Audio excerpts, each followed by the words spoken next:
Hello，無海帆試咪1、2、3、4、5、6，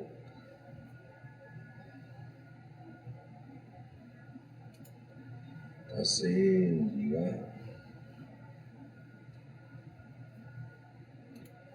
開份名先。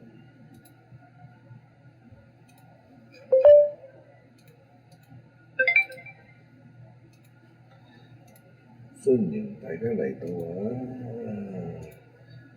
河馬遊戲廳嘅。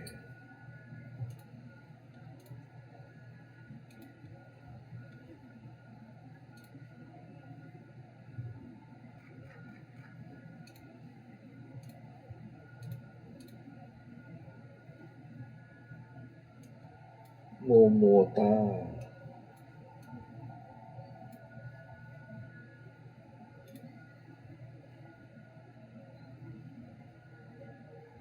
咁都要審核？你黐線嘅咩？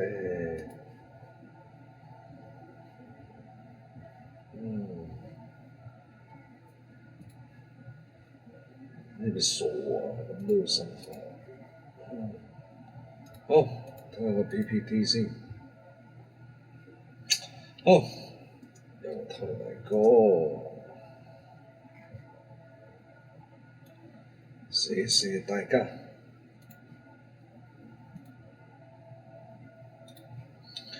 好，今日講下零基礎變現計劃30天打造個人 IP 嘅影響力。大家好，我係河馬天。今日2025年3月23號。好，今日講下點樣個人 IP 點樣喜好啦，即係同埋有啲咩人需要適合做呢樣嘢啦。個人 IP 嗱，尋找你嘅變現賽道，好簡單嘅啫。變現賽道有好多人都唔覺得自己有需要嘅，大家都唔係好了解而家嘅經濟狀況啊。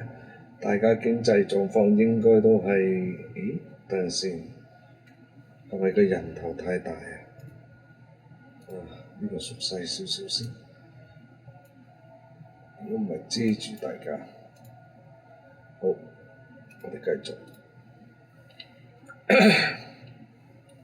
好啦，職業興趣嗱，因為而家有好多人都唔知道經濟差到係咩地步咧，就係經濟差就唔係人講嘅，大家感覺得到嘅。當然係唔會有人話俾你聽，今日經濟好差啊咁樣。又亦都唔會有人話俾你聽，我公司今日俾人炒咗啊，炒咗50幾人咧，係唔會有人同你講嘅。但係靜悄悄的來，靜悄悄的去。好，今日講下有啲咩人係高危嘅咧，就係好危險啊！有好多人都。大家可以入嚟一齊傾下偈，講下嘅噃。你哋如果覺得自己經濟好，冇問題嘅，係啦。有好多人因為你嘅年齡啦、職業啦、興趣啦，嗱呢樣嘢就可以再選擇你嘅賽道嘅，因為好多人都覺得我份工好穩定，可以做到65歲，安全退休嘅，冇問題。你可以唔使睇呢段片㗎啦。如果你係咁嘅話 ，OK。但係如果你有危機感嘅話咧，你可以留意一下，譬如你做保險啊、地產經紀啊，甚至乎啲按摩啊，即係基本上你係唔會可以做到退休嘅。你大概都知㗎啦，即係好似按摩師咁樣。你嘅體能冇可能去到50、60歲都仲喺度，日日係咁幫人按㗎嘛。甚至乎有啲保險從業員嗰啲，你更加冇可能日日都同人哋周圍走競爭㗎嘛，係咪？所以呢樣嘢你哋要留意一下啦。如果你哋有興趣轉型，就可以繼續留喺度，同我哋一齊研究下。好，人設定位公式70%，一定要係真實嘅人啊，即係真實嘅興趣、真實嘅自己。理想人設模型就係自由職業者啦，即係好似你自由職業者，即係而家好多所謂嘅斜槓青年，斜槓青年都好多好多技能嘅，唔同人有唔同嘅技能。例如你做地產嘅同時，亦都係一個保險經紀，係唔少啲咁嘅人嘅。呢個世界係好多添。好，同埋平台啦，你會選擇抖音、小紅書、影視號啊，甚至乎而家有好多唔想露樣、唔想拍片、齋用把聲嘅小紅書都係一個唔錯嘅選擇嚟嘅。OK， 即係呢個就睇返你個人嘅性格同埋你嘅特質、你嘅技能而決定係咩賽道嘅啫。小紅書啊，眾所周知係圖文㗎啦，而家就開始有視頻嘅。但係如果你哋有用過小紅書睇視頻嘅話咧，你就會發覺抖音嘅視頻係會快過小紅書嘅。即係小紅書有時你都要撈一陣，你先可以睇到下一段視頻嘅。抖音佢嘅優勢就係一次過下載幾條視頻，俾你慢慢碌，一路下載。OK， 睇返你投入嘅時間而決定嘅。如果你唔識揀，唔緊要。加入我哋嘅社群，就可以同你一齊討論下、研究下、分析一下你適合做啲咩社群嘅。OK， 好，素人即係一啲冇經驗嘅人啦。揀主題，你揀賽道啦，你就睇返你咩人設啦。假設你係一個寶媽，想喺小紅書嗰度咪發表下自己嘅偉論咯。即係假設你個 BB 係3歲樓下嘅，咁你咪講下啲育兒心得啊，之後伴佢成長嘅心得啊，帶佢去啲咩地方玩啊，點解會帶佢去啲咁嘅地方玩啊？呢啲都係一啲好嘅主題嚟嘅。OK， 同埋玩，即係譬如去完啲樂園，玩完有啲咩玩後感，都係好多人想睇嘅。OK。仲有一啲學生黨，學生黨咧，即係有啲就專登係去揀啲3C 產品，因為佢哋啲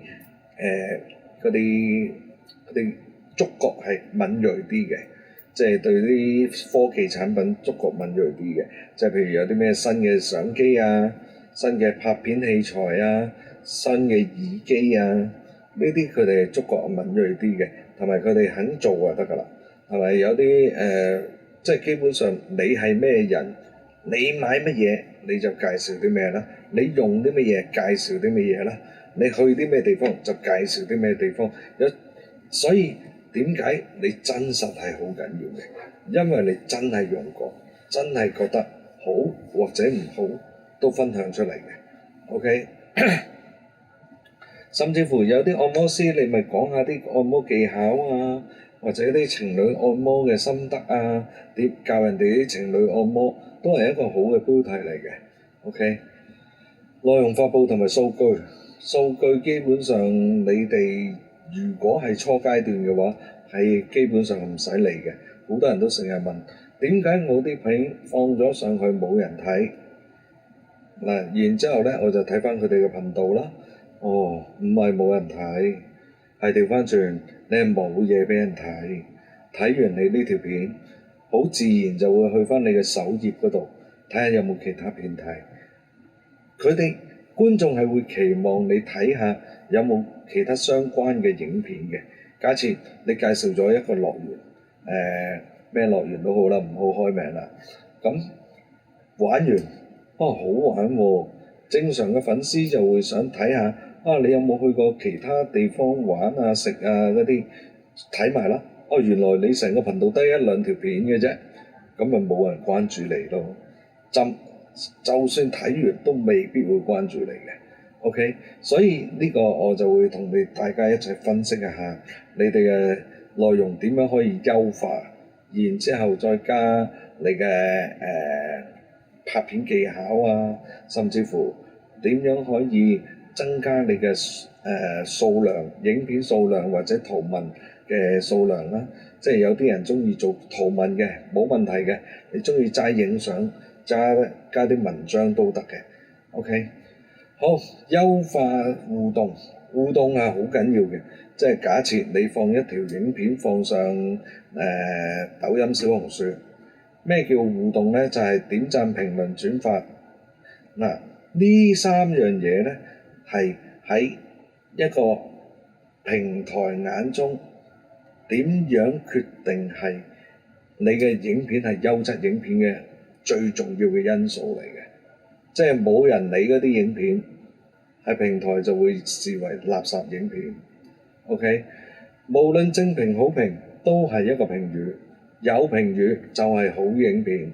OK，即係甚至乎你拍條片出嚟俾人鬧嘅，都係一條好影片。平台覺得你條影片係好嘅，就自自然然就會推介去俾其他人見到。呢個就係佢哋所謂嘅大數據。所以點解點讚、評論、轉發係咁緊要？甚至乎有一個行為平台係會睇得到嘅，就係睇完你條片嘅人會唔會主動去翻你嘅首頁睇翻其他你嘅相關影片。如果呢個行為係多人做嘅，咁你嘅頻道好自然就會成為優質頻道。OK， 好，低成本點樣可以產生內容，都係一啲簡單嘢啦。一部手機、一盞燈、一張白紙、一張台，就係咁簡單。有成本有資金嘅，咁你咪買支好啲嘅咪咯，收音好少少咯。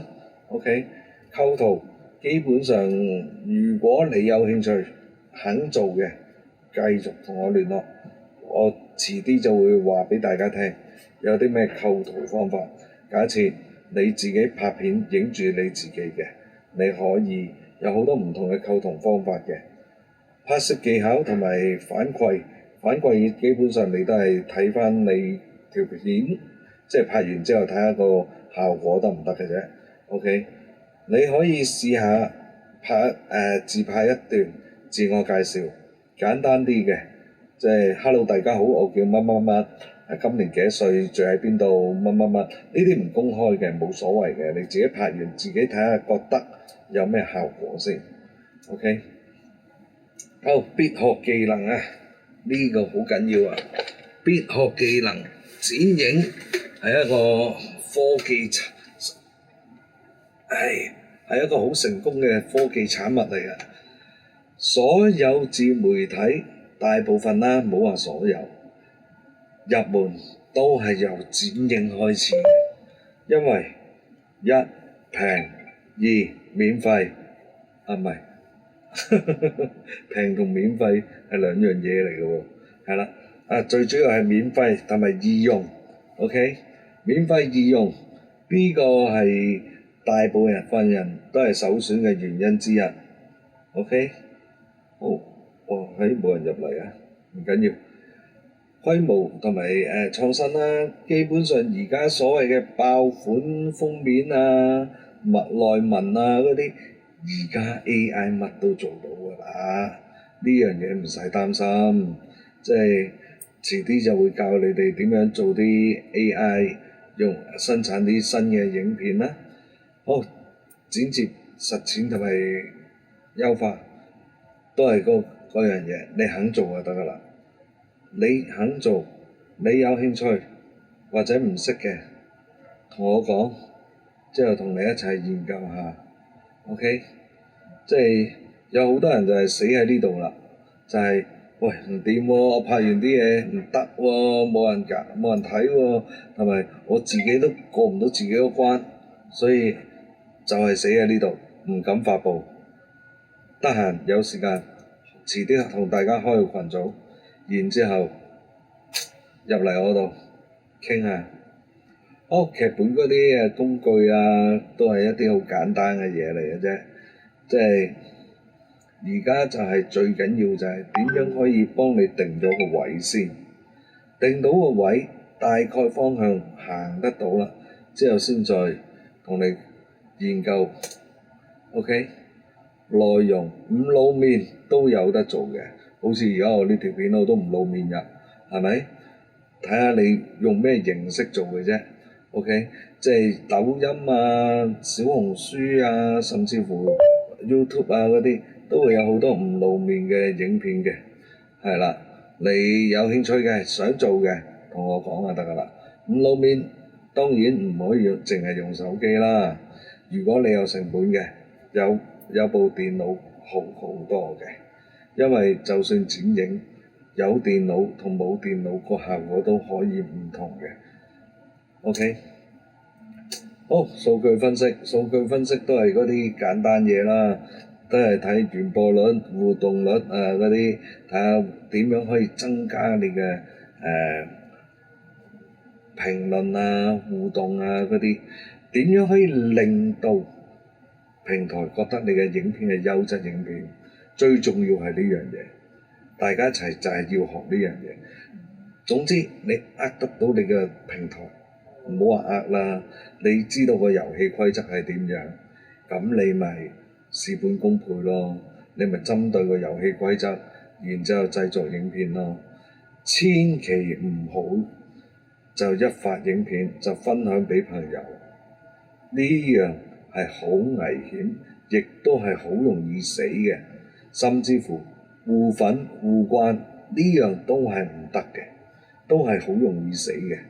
OK， 因為當你發第二條影片嘅時候，首先推介就係俾你嘅粉絲睇先，即係之前關注咗你嘅粉絲。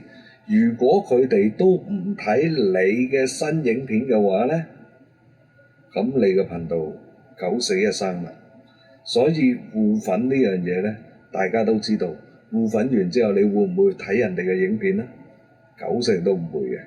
OK， 所以好容易死就係死喺呢度。所以我成日都話，互粉互關係冇用嘅，係冇用嘅，甚至乎係令到你嘅頻道死嘅其中一個原因添。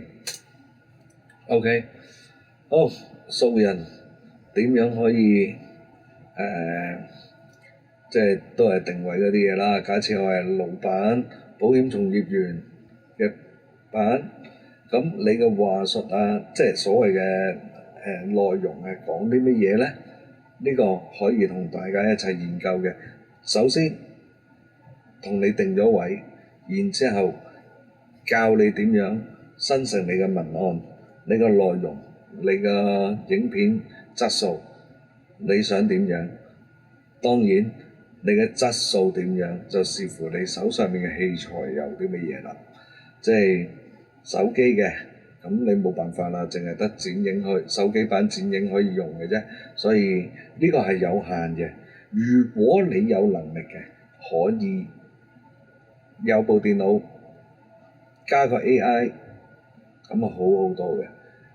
嗱，電話用 AI 唔係唔得，但係最大問題就係你嘅你嗰啲出嚟嘅資料啊，你好難喺電話嗰度修改嘅，即係嗰啲素材啊，即係你文案啊嗰啲咧，你好難用電話修改嘅，你會覺得好辛苦嘅。即係譬如一段文章，你用電話睇翻嘅話咧，你會覺得辛苦過用電腦睇嘅。當然有啲人係做到嘅，如果你係後生嘅話冇問題嘅。但係我哋呢啲年紀大啊，中年轉型嗰啲咧，係有啲吃力嘅。有能力嘅買部電腦好啲嘅，唔需要效能好勁嘅，因為剪影佢本身對電腦效能都唔係要求好高嘅。咁除非你如果後期你覺得你部電腦唔夠力啦，或想用PR 啊剪片，甚至乎用其他軟件剪片，咁你就要睇下需唔需要再提升你嘅電腦設備啦。OK， 好，粉絲即係評論區啦，呢啲最緊要睇下有冇人留言啊、互動啊，你一定要回應人哋嘅問題嘅，即係有人問你嘢，咁你都要同佢講聲謝謝你啦，係咪？謝謝你嘅關注，甚至乎有人發表佢嘅意見，你都要答下佢嘅。甚至有啲人咧就中意搞下活動啊，問下答啊，即係 Q&A 嗰啲嘅，咁就提升粉絲嘅參與嘅。咁就視乎你嘅時間、精力同埋能力啦。OK，好，變現閉環，變現就好多種方法嘅。頭先都講過啦，如果你係寶媽嘅，90%嘅寶媽都中意帶貨㗎啦，因為寶媽最大嘅特質就係成日買嘢，咁你買乜就帶乜，你買啲乜嘢帶啲咩貨。咁點解你要買？咁你咪分享咯。買嚟做乜嘢？分享咯。買完之後覺得呢件產品點樣？分享咯。咁你就事半功倍啦。OK，有啲人中意分享飲飲食食嘅，即係本身你嘅性格中意飲食嘅，因為好多地產都而家開始轉型緊做啲美食達人㗎啦，即係佢唔會隱藏自己嘅身份，一路話俾人聽，我都係做地產嘅。不過我覺得我呢個樓盤附近有啲咩好食，呢度有啲咩食，甚至乎有啲咩玩，咁你咪介紹咯。一嚟帶動咗啲觀眾啊、粉絲啊、遊客啊，去到你嘅社區、你嘅樓盤社區嗰度附近有啲咩玩啊、食啊。二嚟你起碼啲人嚟到都起碼有印象，知道你係一個地產妹啊、地產佬啊咁樣，係咪？咁提升你嘅曝光率嘅啫。OK， 得唔得？好，低成原低價。哇！我呢個課程真係唔係貴嘅，有興趣嘅可以一齊研究下。轉頭俾你睇。商單90%都係啲後生接㗎啦，因為而家最俾得起錢呢，都係一啲3C 產品。3C 產品即係電子產品啊、新相機、新無人機啊嗰啲品牌呢，就俾得下錢嘅。OK， 甚至乎有啲美食達人，即係探店嗰啲咧，都幾好揾嘅。即係而家因為而家好多港人北上啦，所以咧深圳有好多嗰啲餐廳咧，都開始揾啲香港或者大陸嘅主播介紹佢哋嘅地方餐廳啊、遊樂場啊，甚至乎按摩店都有嘅。而家市價大概深圳一間食肆咁計啦，食肆你去拍一條片介紹佢嘅食肆，大概5000至1萬蚊一條片度啦，5000至1萬蚊。如果視乎佢嘅規模啦、分店啦、位置而決定個價錢嘅，同埋你嘅粉絲啦，你嘅粉絲量越高嘅話，叫價能力越高嘅。咁間餐廳規模越大，俾得起嘅錢就越多嘅。但係按摩店呢，因為有啲按摩店呢，真係喺樓上鋪嗰啲呢，就真係都願意俾，但係未必會太高嘅。呢個大家可以有時間可以一齊研究下。即係如果你話俾我聽，你有10萬蚊唔係10萬嘅粉絲，你想接啲咩類型嘅商單，我可以同你一齊傾下嘅，冇問題嘅呢樣嘢，或者一齊研究下。OK， 好，課程交付設計，課程就好簡單嘅啫，全部線上課程，你中意幾時睇都得，可以回放。如果學生係多嘅，我就會好似而家咁樣直播形式咁樣放出嚟，一路傾，有可能就會同大家連麥一齊研究下討論案情嘅。你如果有興趣想了解嘅、中意嘅，可以同我講。OK，學員社群呢啲走唔甩㗎啦，一定有㗎啦。即係如果你哋有興趣加入社群嘅，一齊提升學習技巧嘅，甚至乎一齊分享你哋嘅成果嘅，可以一齊研究下嘅，冇問題。OK，提供爆款標題生成器，呢啲而家都係一啲簡單嘅模板，唔係嗰啲話術嘅模板，係用 AI 嘅模板，即係問個 AI 咁首先你俾個身份佢啦。假設我而家係一個寶媽，我想開一個頻道，即係問個 AI，然之後佢就話俾你聽有啲咩可以做。基本上呢啲而家好多人都可以做到㗎啦。即係如果你唔識嘅話，你又可以隨時問咯。